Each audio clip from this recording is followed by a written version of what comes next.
On a fait le choix de développer des céramiques et d'utiliser des céramiques pour les adapter à la fabrication additive. Alors derrière ça, il y a des enjeux industriels qui consistent par exemple à augmenter les températures de fonctionnement des moteurs d'avion par l'emploi de céramique oxyde.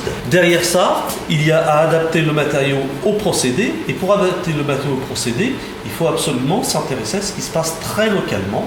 Plusieurs problématiques. L'interaction matière-laser qu'on utilise dans ces machines-là, et ensuite ce qui se passe au refroidissement lors du procédé, la manière dont le matériau va se refroidir et va pouvoir éventuellement fissurer et va voir son intégrité structurale altérée.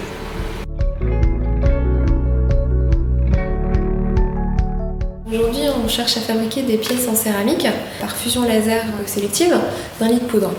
C'est un procédé qui marche donc sur les matériaux métalliques, mais qui n'a pas été appliqué aux céramiques. La matière première, c'est de la poudre d'alumine, une poudre blanche, donc qui ressemble un peu à du talc. Et la problématique qu'on a pour donc appliquer les céramiques à notre procédé, c'est que c'est un matériau qui n'absorbe pas le rayonnement laser utilisé. Et donc, il va falloir qu'on additionne à cette poudre un absorbant qui va permettre donc d'absorber le rayonnement laser, ce qui va permettre de fondre le matériau. Donc une poudre doit pouvoir s'étaler sur un plateau de fabrication et pouvoir faire un lit de poudre de compacité homogène sur tout le plateau de fabrication et pouvoir mettre une faible épaisseur de couche de l'ordre de 30 microns.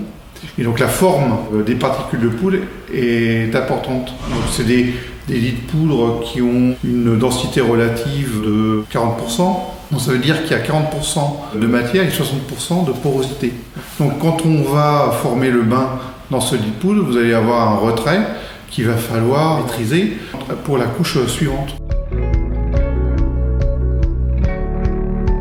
Le centre des matériaux travaille conjointement avec le CEMEF. Le CEMEF est plus en charge des problèmes de modélisation. Le centre des matériaux est plus en charge de l'expérimental. Donc le thésard qui est à Sophie Antipolis, donc qui est en chaîne, s'occupe de la partie donc, simulation. Il fait des calculs pour pouvoir simuler ce qui se passe lors du procédé, lorsque le laser vient fondre le matériau.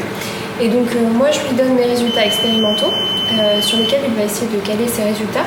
Donc de voir si ce qu'il peut calculer donc, à travers des équations thermiques reflète bien la réalité.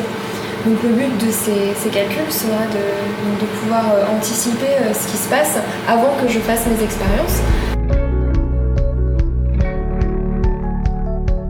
Les débouchés, ça va être par exemple la fabrication d'aubes de turbines pour moteurs d'avion ou de turbines terrestres. Ça peut être des applications biomédicales, des matériaux fonctionnement à haute température. La connaissance qu'on est en train d'acquérir à travers ce matériau, à travers ces procédés, va nous permettre d'étendre le champ des possibles de l'application de ces procédés à une nouvelle classe de matériaux et d'en faire une véritable valeur ajoutée pour l'industrie.